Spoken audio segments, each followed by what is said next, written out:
What's up, mamas? I'm Rebecca. You're watching the Reseller Mom Show. Thank you for joining me today for another video. So today's topic is how to save money on your business expenses.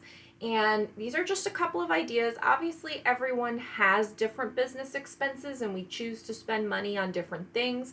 We run our businesses differently, so these may be completely unique to me, but I don't think so. I think that there's definitely some nugget in here for you to take away, so I think it's worth watching till the end. I'm going to try to keep it brief, but basically I'm just going to go over a couple of ideas of how I purposely made efforts to save money on my business expenses. The first one is using random places and random rewards and random stores to help purchase things for your business. And really an example I have is like packing tape or labels or just easy things, easy like business supplies to, like, you know, your shipping tape or whatever, a scissors, things like that. Like places like CVS and Walgreens. I don't know how often you frequent them. I go to Walgreens more often. It's right by my house and we spend lots of money there on various things. And the other day I just happened to be walking down the aisle and I saw that they had shipping tape on sale.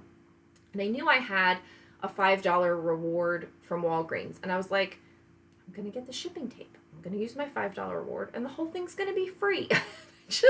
I don't know why it never occurred to me. I guess I used to be an extreme couponer and I kind of stopped after Geo. There was just no way I could manage like running off to do the sales and the coupons in the store. Like there was just no way I could keep track of all of that with him when he was a baby. So I've gotten out of it. I hope to go back to it a little bit because I did like it.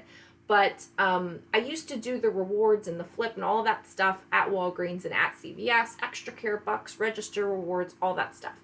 And I never really thought about it for business because I always kind of felt like anything that they sell at those stores is going to be completely marked up and I should be able to find it cheaper at Walmart if I'm going to the store, or I want it shipped to me and I can only get it on Amazon or something like that. So I know we're all big Amazon people and obviously I'm an Amazon affiliate. I have all the links in my store and hopefully you shop away on Amazon using all of my links. But if you want to save money, and you need things like shipping tape or labels, or again, I'm brain dead. This is like the third video I've recorded in a row because today's my YouTube day. Things like that where you can build up rewards. Maybe you don't necessarily need anything for personal use and you were just going to grab like pretzels for no reason just to spend your reward. Why don't you think about some things that you can utilize for your business? And that way it will help save you on business expenses. You're still going to have the receipt that you purchased the item and you're still going to be able to, write it off as a business expense, but the payment is going to be through your rewards or whatever. And so you don't have an issue, like everything is fine. And, obviously it's going to be cheaper if you use your rewards. You may not have as much of a deduction. So one could argue that point, but I feel like we're not all major businesses where, I don't know, for me, a couple of bucks here and there that I save in actual money is better than the possible tax break that I'm going to get later. That's how I look at it. That could be a stupid thing, and if you're like a good tax expert, then tell me why I'm wrong in the comments below, because then maybe I'll change my mind. But I just feel like sometimes it's nice to just save a few bucks completely. So think about places like Walgreens and CVS and anywhere you get rewards where you could use it for your business expenses. So that's number one. Sorry, that was really long. Number two, I have a UPS box, a box at the UPS store because there's one nearby. And that's what I have as my address for YouTube, for, all of my selling accounts. And so it was good when I was on eBay. Now I'm not really doing eBay as much. It was good when I was on eBay because if I got an eBay return, I could just go right down the street and pick up my return, even though it wasn't coming to my house, which would obviously be the most ideal situation. I just didn't feel safe because I have Geo. Now I'm on YouTube. Like, I just didn't want to put my address out there. So I have the P.O. box, but it's not with the post office because we don't have a post office around here. It's with a UPS store. So I pay almost $300 a year for this box. And I don't always get mail there. And I don't always get returns there. And now that I'm on eBay, I get even less returns there because they're few and far between on Mercari. And on Poshmark, you really shouldn't be getting returns every once in a while. So I'm going to be using it even less. But I still need that separate address. So what I think I'm going to do is switch from a UPS box to a P.O. box, even though that P.O. box is going to be 25 minutes and a toll road away. So I'm not going to be checking it every day. I may not even be checking it once a week. I may go once every 2 weeks to see if something shows up, and if I know that I'm getting a return. That would be the only time, because I'm sure I can do other errands while I'm there, but in general, I think that that would save me money, because I'm paying for this box here for $300 that I'm not really utilizing as much as I was. So I think my thing comes up in August. I think I'm paid through August, and that is when I'm probably going to switch to the P.O. box. Things might change between now and then, but I think that is going to be a significant savings, at least half as much, by switching from a UPS box to a P.O. box. So that may not apply to you, but I just thought I would put it out there in case it does. The next thing is I'm not going to put thank you cards in my packages anymore. And that may cause a whole thing, but it's not that I'm not grateful for their packages, but there's a couple reasons. One, it takes time. Time to order them, time to put them in each package, and really it's a time savings that I'm looking for. But I thought about it. I do have some still. I'll probably run those through, and then I don't think I'm going to put them in anymore. And it's not a huge savings, but it's still a savings. $100, $150, $200 a year, whatever it works out to be. That's still a savings. It's more for time purposes. And I'm at the point now with my Poshmark account where I've got so many love notes and feedback that it doesn't matter anymore. And I know that that's terrible, but I don't feel the need to put this in there in order to get love notes and 5-star ratings. Like, I just don't. I mean, obviously, if a terrible wave of negative stuff came in, then that would be bad, but I don't feel the need to bolster it by putting these in. I don't know that it did it anyway, and so I'm just not interested in doing it anymore. We'll see. Maybe I'll change my mind, but for right now, I'm going to save the couple $100 a year. I'm going to save the time it takes me to order them, to put them in, to deal with them, to store them. I'm just not doing it. So those are out. The next thing is I went to cheaper poly bags. And what's crazy is that they're actually thicker. I use these 9x12 resealable bags, and then I have the 12x15 size for larger items. And I get them on Amazon, and I was getting them on Amazon, and they were about 6 cents a piece. And now I found them on Amazon, and they're like 3 cents a piece. So these are fantastic, and I ordered 4,000 of them last year at the end of the year so that I'd have them throughout the year. So it is a savings for me in that I don't have to buy them at all this year, basically. I kind of estimated how many I thought I would need. And so I purchased 4,000 of this size and 1,000 of the other ones, I can't remember, in advance at the end of the year. That way it's an expense that I don't have to deal with throughout the year, and then at the end of this year I'll bulk purchase them again for next year. I just felt like checking to make sure you have enough. Do they still have the same listing? Like, I saw these for 2 or 3 cents cheaper than what I've been paying for the last 3 years, so I bulked up on them. Maybe that's not going to be there in the future, but that was a huge savings. So the lesson on this is just because you're ordering the same thing doesn't mean that there aren't cheaper options out there. You just need to look. So, always be working on your business in that way. Never settle for what you have. There might always be a better option. Doesn't mean don't be happy with what you have, but, paying 6 cents and now paying 3 cents on how many bags I use, that's amazing. And that was one change. And if I did that with all the other things, I don't have a lot of supplies that I use, but on all of it going forward in the course of my business, I could save myself thousands of dollars. So I just encourage you with this little piece to look at what you're using on a regular basis and see if there's a way to save. Maybe it's your packing tape, maybe it's your labels, whatever it is.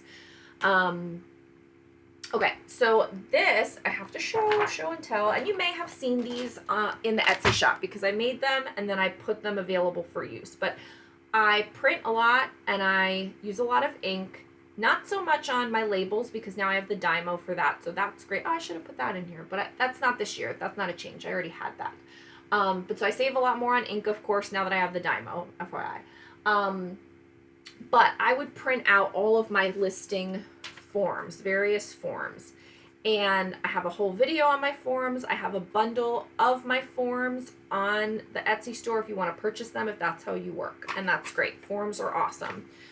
And they're listing forms. But what I found is that if I just printed and laminated one form, I could write on it and wipe off it every time. And so I created these watercolor measurements forms.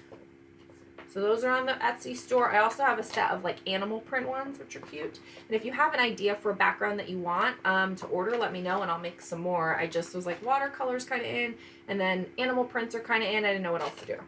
And then these goal trackers. And so I, instead of printing out all kinds of goal trackers and listing challenges and all that stuff, I made thermometers that are, well, this way, reusable. So you can put what it is at the top, track your progress along, and put your markers. And this is also available in the Etsy store. So just going the reusable route lets you print it out once, laminate it, and then you can use it again and again and again forever. So I feel like that's a huge savings by not constantly using paper, constantly using ink.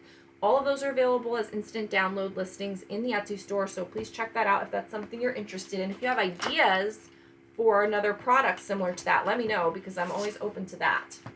And I just think that that is maybe good for the environment, good for, you know, not having to take the time to print out the forms and the ink and the paper and all of that. So I think that's a good one. If you don't have a laminator, you can get them pretty cheap. I got mine at Aldi a long time ago and they're super cheap. I think I have a laminator linked in my Amazon store. I can't remember, but if not, then I will put one. Because obviously you can just order one off of Amazon. And I feel like as a mom, the things that I can laminate are endless. So between the business and being Gio's mom, I just want to laminate everything all the time. So I do encourage you to think about something like that as far as like reusing something that you use all the time by laminating it. Okay, the last one is actually something that I do with my phone. I don't know, because I don't want to do like a screen share of the phone, but it's an app called Receipt Hog. I don't know if you can see it, but there's all kinds of apps like this. I'm just using this as an example. But when I go grocery shopping, I take my receipt and I upload it by taking pictures of the receipt on this app. And you make the little piggy get fatter by feeding him your receipts. And when you upload your receipts, they give you coins and little games and stuff and whatever. When you get so many coins, you can trade it in for PayPal cash, which is always great, or an Amazon gift card. And so what I thought I would do is earmark all of these coins that I get just by taking a picture of the receipt after I go grocery. It's not like Ibotta where you have to like check it off and match a deal and all this stuff. It's literally just taking a picture of your receipt. I've cashed it in several times. I'm about to get another reward in like 200 coins, so very soon. I'm going to use it for a $15 Amazon card, and that would pay for a couple of rolls of my inventory numbers. If I saved up a lot of them, it would pay for the next order of bags. If you need shipping tape, whatever you order on Amazon as an expense for your business, you can earmark what you make on here, turn it into an Amazon gift card, and use the Amazon gift card to pay off your business expense order. I've done that before. It works out great. It's not a scam. It's just a little app where you earn rewards because they want all of your shopping information, which I'm happy to give you, or give them. So it's just kind of like an off-the-wall oddball thing. Now, granted, you could use it to get $15 in your PayPal account and use that on whatever you want. And so that's fine too. I just felt like I'm earning these coins. I don't really want it to go into my PayPal account because I don't want it to look like income in my PayPal account. So I take the Amazon gift card and use it to offset a business expense. So again, tax stuff, I don't know. That's not my thing, but I feel like it's fine. I don't know. So that is another one that I feel like you could do that with so many things. There's different apps. They do swag boxes out there. I used to do inbox. Like there's so many of all of those kinds of things that you can do that if you get some rewards or even your credit card points, you can choose to earmark things however you want. And that way it doesn't feel like such a big burden when you have to purchase a lot of reusable bags or when you have to purchase like a large quantity of shipping tape or labels for your Dymo printer or whatever it is. Like, those business expenses can get pricey, especially if you order them all at once. I did a video on how to plan out your expenses, which is why I ordered all of those bags at the end of last year to prepare for this year. So if you haven't seen that video about planning out your expenses throughout the year and kind of like budgeting over time, I would encourage you to check that out too, because I think that can be helpful if that's not something you've done. But yeah, I mean, again, like I said, some of these were going to apply only to me. Some of them may apply to you or spark an idea in you. So I do hope that they're useful. Let me know in the comments below if you find any of them helpful, or if you have any other ways that you save on your business expenses, because I would like to know, and I'm sure the other reseller moms that read the comments would like to know. So leave those comments. I read and reply to all of them. Like this video on the way out, please, or unlike it, or whatever. And go ahead and subscribe for more Reseller Mom content to get more done, make more money, and stay sane while raising kids and reselling online. I will see you next time.